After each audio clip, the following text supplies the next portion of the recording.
You are listening to She Rebel Radio. I'm Lulu Minns. And I'm Mary Lobo. Today we are talking about taking our focus from outside to inside, and you can download Lulu's free toolkit that goes along with this series. This is a big topic, and we are shifting our gaze from those outside metrics to inside fulfillment and validation, which is a big part of the work that I do. So, are you looking forward to this episode, Mary? Can't wait, as always. Good. No, me neither. And starting with the outside metrics, some of the coaching tools, the more traditional old style coaching tools, which clients of mine will know I don't use that often. I do sometimes, but SMART goals, that achieving something outside of ourselves that potentially other people will be impressed by. So like that, it's the title, the money, the car, the watch, the house. yeah, the house. It's got to have the house with the white picket, and With the bifold doors. yeah, Oh, we've got bifold that one. doors. Yeah, it's not a white picket fence anymore, is it? It's bifold doors.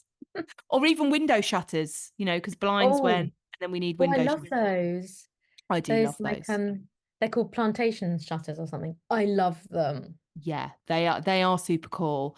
And for the title, I don't know what you think about this of, you know, women that run businesses online, and I do get that you need that relatability, but they put like CEO, mother, wife, and I get they're trying to connect with other women, or partner, director. And I'm not talking about LinkedIn because we have to put that, but sometimes it can be, we don't have to put mother or wife or whatever, but if you are a CEO or whatever, but where are Yeah. we, sometimes getting our validation from those outside metrics. And particularly I put mother wife in there, not because that's an outside metric without that deeper fulfillment, but where sometimes women in particular, and I've been in that place, that can get you stuck of you thinking that you may want those things, whereas actually that's not your path, and that's not going to bring you that inner fulfillment.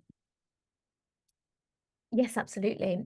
And I actually have a little anecdote for this because I had a gorgeous flat in Hove a couple of years ago, and I thought that I should get a house. And I thought that that's what I needed because I had a dog and a child, and the next step up was the house. Just a little house, but need to have the outside space, need to have my garden, Did you have need to bifold doors? yeah, I don't have bifold doors, but the conservatory. It's about as close as I could get to bifold doors, and the driveway and all of that, because it was the next step up, because I was in my 40s, my daughter was getting older, I couldn't be in a flat anymore because a flat is synonymous with, being young, or maybe like a starter home for a couple. And as I was getting older, my daughter was getting older, we needed the house. It is one of my biggest regrets, getting that house. Yeah. Well, not a regret, because I've learned from it a great deal. But so often I've thought to myself, I wish I'd never got the house. And now, funnily enough, I'm selling the house, which we were talking about in the last episode. I'm selling the house, and I'm now going back and buying a flat. How funny is that? I'm going back to what I had before, in between that, losing loads of money. But because a flat is the right thing for me. And I That's thought that like, I I love want the there's like house. that's the spiritual journey, right? We return back to where we started often. We've Yeah. read the things or all of that. And I love that. And we've gone through a bit of this house buying journey together, because I was also buying somewhere and it fell through. And I ended up buying a bolt hole in Cornwall, which, don't hate me, people, I do rent that out when I'm not there. It's not holiday property, etc. And moving back into my old flat that I lived in my 20s in Brighton. And I am so much happier being back here. And I owned my other property for 10 years, which was like 3-bed house. I thought I would meet someone, I've never been a marriage person, but, probably have kids and be a partner of a law firm. And it all just shot to shit, when I was about 32, that I was like, oh my God. And it took me, even Mm. that 10-year journey to come back to Brighton and be like, and my best friend from school's kind of said to me, this is where you belong. It's in the heart of a creative street in Brighton, and this is so you. And you can't leave. And I was only supposed to be here temporarily. And it's amazing how much more myself I feel going back to that starting point. Yeah, and I can, I can completely relate to that. And for me, I'm just really looking forward to getting back into a flat because I love flats. I love apartment living. Also, um, I don't like cleaning. So why, when I think about that decision to get a house, like why get a house? It's bigger, it's more to clean, it's more responsibility. There's more of it to worry about for starters. I also don't like loads and loads of stuff. I like to have things minimalist. I like to be organized and I just want to have everything there, rather than having to, you know, go up in the loft and be searching for things. So I think it's yes. also the areas that, homes or bigger homes that are in. And I remember this in watching Sex and the City. Now, when I watch that back, I'm like, I feel like Sarah Jessica Parker sometimes, but much less glamorous version, with all the gay men getting married first. But um, the kind of, they're 10 years older, than we are. The lessons were kind of there. And I remember that when everyone kind of moves, what area to Brooklyn, right? They leave the Mm. center of New York and all the restaurants and and they Hmm. move to Brooklyn. And, Sarah Jessica Parker works out that that's actually not for her. She stays, in the heart of it. And that's the right thing. And, the message here, ladies, is not buy a flat through the houses. It's working out, which we're going to talk about that internal journey for you and what brings you that fulfillment. Because it can be when we do what other people think we should do, their validation, and what's really dangerous is gaining our sense of self from those things, and it can lead us to really empty destinations and massive unfulfillment. Yeah, and also just talking about location quickly, well, as you know, because you've been on this housing journey with me, but so when I did get the house, I moved to suburban Brighton. And again, that literally the minute I was there, week one, I was like, what have I done? What have I done? Like I was leaving an area where previously I was able to walk out of my flat, walk to the post office, walk to the dry cleaners. I had literally everything around me, and I left that to go somewhere where I had to constantly get in the car, and I actually felt massively isolated, and I just hated the whole experience. And now I'm moving back into an apartment where I will be able to walk to all those things, like on a high street where everything is there at the tip of my fingers, and that is what is right for me. But some people would love to, for them, it's a house in the country. They want that kind of isolation. But even though I wasn't isolated per se, because I was still around community, just not having the things that I needed at walking distance for me felt isolating. Yeah, and that was exactly the same for me with my house of 10 years. Again, it was a terrace house. There were people around, but again, they were, because that fitted them and it didn't fit me. They weren't, my kind of people really. So and that's not in a disrespectful way, but I was kind of intellectually bored. Mm. And that's just not where I was going. So I realized how much I sacrificed by, that. And my house was actually a really good investment and all of that stuff. But I didn't need to stay there so long. And I, wish I'd realized that earlier. And those people that know you sometimes better than you know yourself. My sister said when I bought it, you sure you're going to be all right? Because I was the far end of the beach and it served me very Mm. well. And I was having my spiritual awakening to some degree. But now I look at, how sociable and my co-work space and all those things, I'm like, I sacrificed a hell of a lot of that. So that modern phenomena of I'll be happy when, and us Hmm. always wanting more and then getting it and feeling even more unfulfilled or never fully feeling satisfied I think is part of the journey as well, isn't it? To work that Oh out. yeah, absolutely. Because although, I've had a difficult couple of years and I haven't been in my ideal situation, I've probably grown the most in the last 2 years. I've also really identified what I want because prior to that move, I actually thought I wanted all those things. I thought I wanted the house with bifold doors and all those things. And it's only through getting it, I didn't get the bifold doors, but getting the house, realizing actually this is just not for me. And then having to go through the whole process of finding exactly what I wanted, making the move. And in that move, I have lost a substantial amount of money now, Yeah. but I almost don't care because you can't put a price on it. Because just knowing that I'm about to move again and into something that's far more suited to me, that gives me just so much, such a sense of achievement that the money just doesn't come into it. I don't care about the money. No, that's an outside metric that you can just, yeah, push out. And, these are what I call our winter phases, which, drum roll, more on that next year for the book that I am publishing with your assistance. So, how do you think your definition of success has changed from, say, what it was 10 years ago? Oh yeah, it's definitely changed. I now pitch my success against my purpose. So if I feel like I'm fulfilling my purpose, I feel like I'm successful. And those, like you said, those outside metrics of big house, flash car, whatever it is people have, like living on this street in this place next to these people, that just doesn't come into it for me. It's my purpose and feeling fulfilled that I'm on the right path. That to me is ultimate success because having all those other things I've learned the hard way made me really miserable. Yeah, yeah. And living, like, we're going to dive into values shortly. I think, that's a really important part, isn't it? And how do you think society continues to encourage us to value ourselves by those outside metrics? Social media made it worse.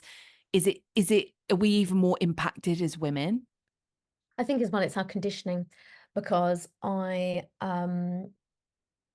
not with the father of my child, and I spent a long time beating myself up about that. Like I haven't given her the family that she should have had, that she deserved. I haven't provided the family unit, and I have judged myself under that lens very critically, really since her birth.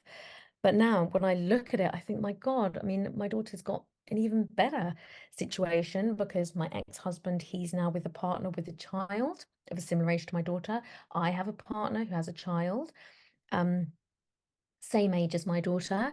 And so my daughter's got this huge extended family. She's also got two additional siblings.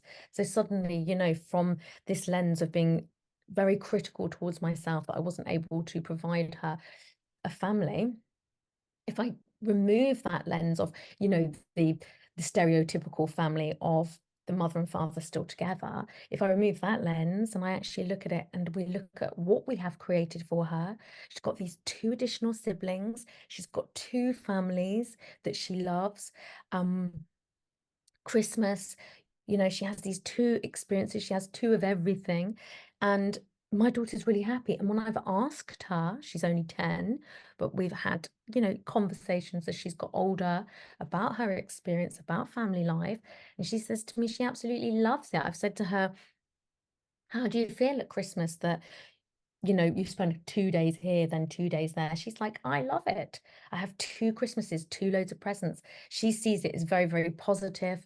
She's got children in the family that she are like her siblings. Well, and there's She's so many also, people that are doing blended families really, really yeah. well now. And I think that's, absolutely something to be celebrated. And I think, on the last episode, we were talking about, celebrities, addiction, Liam Payne, which I'm sure will still be in the press as this goes live. And I think, as we both said, we've spent, a lifetime studying human behavior and being interested that it's very naive of people to think that someone like him, with such worldwide fame at an early stage and all the money that you could ever want, um, didn't have difficulties with gaining a sense of his internal self because he had all that outside validation, and some of it was not there at the moment. And when there's a psychologist, I think it's called John Oates, who says when particularly young people have all this stuff and attention at a really young age, they almost miss out Mm. on you know these parts of the journey that we have in terms of gaining our sense of self, from that internal world, which is not about those outside metrics. And I've dated guys as well, who've got very successful fathers, and they're there trying to earn all the money and get the Porsche and the Rolexes, and then the next one, and wondering why it's not ticking those boxes. So we know those outside metrics really don't give us what we need. And I think there's a study, isn't there, that if you earn up to £50,000, anything over that doesn't actually ramp up your happiness at all. Really? I didn't know that. Yeah, because your basics are covered. I mean, let's talk about the cost of living crisis. We might want to put it up to 75k, but that there is no, when they measure happiness, you are no more happy than 50,000 to 250 to 500 million. But if you're on 10 or 20,000, that can affect your happiness because you're leaking energy in survival, which makes Yeah, and sense. also just going back to the Liam Payne um story. Um, I was reading, I know don't believe everything you read, but I was just reading how in the early days of his fame, and one of the reasons why, I think he even said this in a podcast, one of the reasons why he became addicted to alcohol was because he was trapped in hotel rooms and couldn't go out because of all of the screaming fans. So his liberty from a very young age was taken away from him. So despite having however much money and the fame and the success and being plastered over every magazine, newspaper, all his liberties were taken away. Mm. And you would think, wouldn't you, someone that famous is out there in, they're going to amazing restaurants and doing all these great things that you think you'd be doing because you could. And actually, half the time, they're not doing any of those things because they can't even leave the hotel room. No, and and to think that he was in the hotel room on his own and potentially, we don't know what happened, but put back in there is just, it brings so much pain to think about that and the triggers that that may have brought up for him. And yeah, it was on the Stephen Bartlett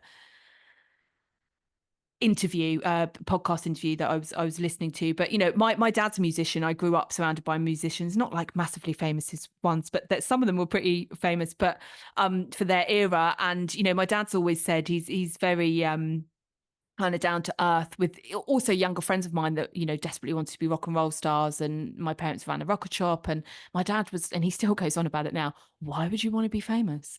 Like Mm, so much that comes with that, and there's, and so much of the not coping with everything that you're faced with is those outside metrics. But again, it's society saying that that's great. You've got freedom, you've got money, you've got the girls, you've got the cars, and like it really doesn't mean anything if you're not. And also Liam Payne said in that interview, he actually thought even the security were in charge of him because he was 14, 16 when all of that mm, started happening. And you think of all the mistakes that we made going out and all of that mm. you learn, so And that you wouldn't want to be recorded.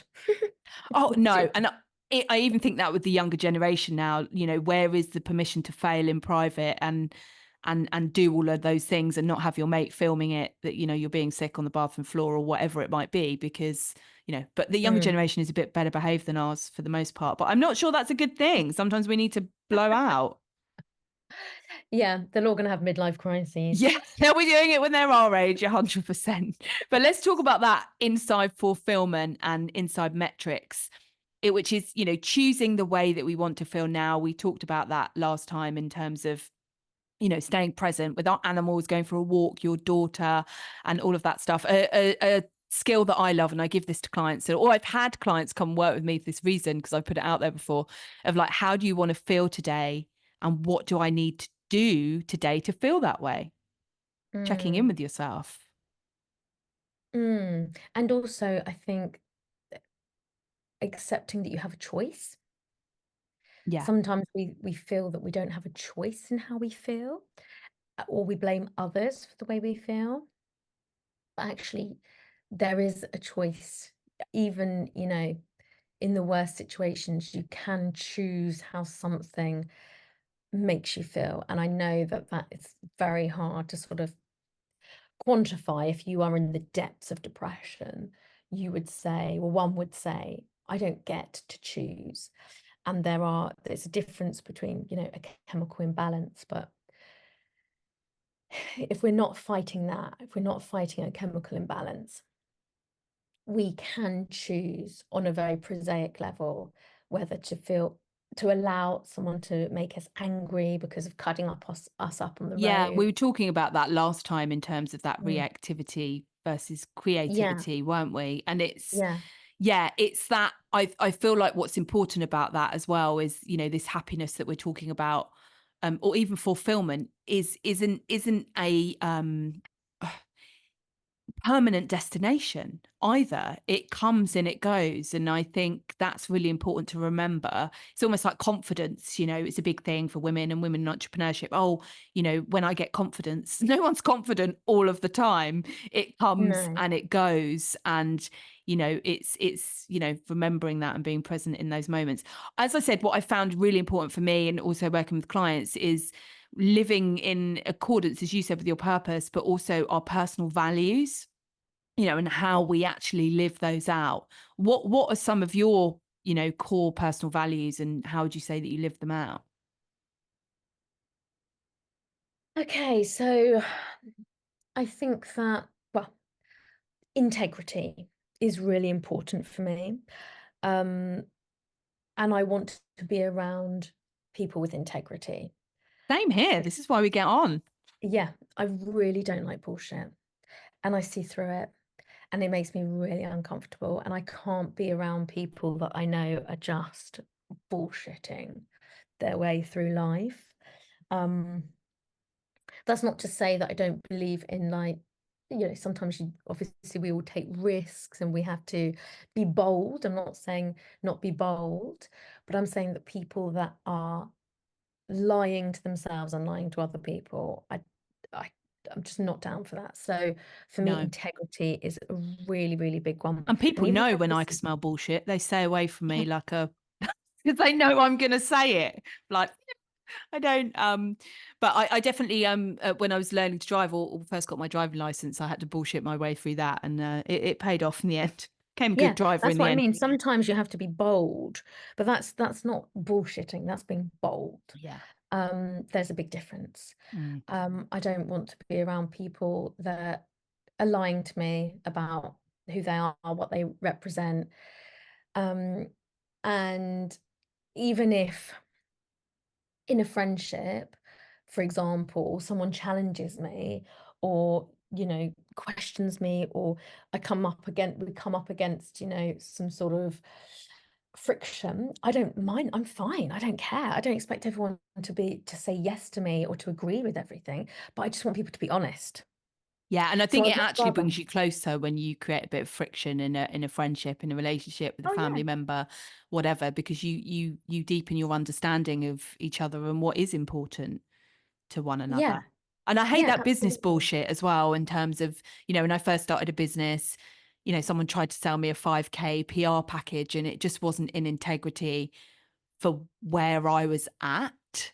And Hmm. we've all made mistakes in business when you're kind of new in it and things like that. And funnily enough, I've met that person at an event since, and they've kind of avoided me. I think because they knew that wasn't, I wasn't actually an ideal client in terms of where I was at. And I'm not saying like don't go out and sell your services and stuff, but if you're selling something that's high ticket, is kind of making sure there's the right deliverables for that person and where they're at. Yeah, and like you said, whether it's relevant to them. Some Mm. people don't need that, Some people don't need that level of PR, Yeah. you Or know. they do need it, but they haven't even done the basics, which Yeah. is where I was Mm. at. Because I was, literally like, oh, at that point, I can see why a PR person, I'll get the website out and everything will be, tickety boo. And that's not the reality. This was like 11, no, 10 years ago, 10 and a half years ago. But yeah, it's, I hadn't done what the values were in the business or what the purpose, all of that basic stuff. So it just was off. And I think if you're, seasoned in what you do, you can read that in a person and not take advantage of it. So that's Mm. my little rant over.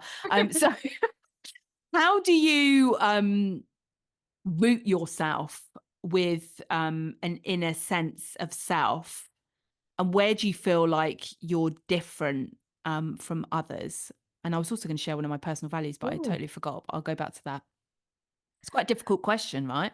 Yeah, it's quite a deep question. That's How how I do I roll. how do I, well, first let's break it down. So the first one was, how do I root myself in my sense of self? Yeah. Um, I would say that I have the people that I have surrounding me are incredibly authentic, and um they are on the same journey as me. So I'm very much rooted in with my support system, I would say.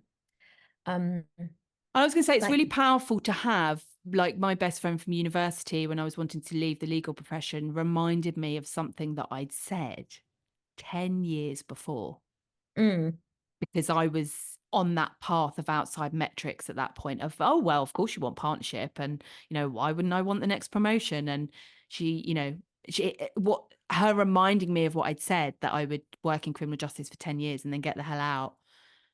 I was like, did I say that? But it really gave me permission to do what was. I was like, how did I know 10 years ago that I'd be sick of this bullshit by this point? And yeah, it really gave me permission and reminded me who I was, which was really important. And having grit actually is one of mm, those real, and perseverance. And I think that's also why I could, represent people in the criminal justice system, trying to drag themselves through something. And I grew up with a lot of grit and perseverance. My parents running a small self-employed retail business, and yeah, like Brighton's full of grit, and mm. people putting themselves through stuff. So I've got a lot of admiration for that, which is one of my personal values. But where do you think you're different from others? Part two of the question. Um, I would say that I don't follow any particular model for success. I have always been very instinctive, and I have had a sense of what is the next best thing to do, and I've just always gone with that. Mm, And when I lost that sense about a year ago, when I was struggling with some stuff, and I lost that ability, that was taken away from me because I didn't have the resources to do it because I wasn't well enough. That was the thing that I struggled the most with. And you and I spoke at that time, and I was beside myself because that innate sense of just knowing what to do had gone. mm, And do you remember that conversation yeah. where I was really struggling, and it was because that had just evaporated. Mm. So having that has literally seen me through my whole life, and I'm glad to say that that's back now. Um, and that, I suppose, is what how I feel different to other people, because without that, I wasn't able to function. Yeah, no, and again, I think this is another reason we connect so much. It's I don't need all the facts of things to get a sense Yeah. of where things, need to be, or the shift. I really need to feel into things. Mm. And not write a pros and cons list and all that. It just doesn't Oh God, I've work. never done that in my life about anything. No, no. I And then probably if should. no, don't do it. It will. Well, then I go into overthinking. Which I when I don't actually write that stuff down, but yeah, if I'm doing that, I'm like, I haven't got a clear sense of it. So it's really important. I think one of mine as well, hence why She Rebel Radio, is I am a challenger by nature. And as Dolly Parton used the quote of "find out who you are and do it on purpose," is Mm.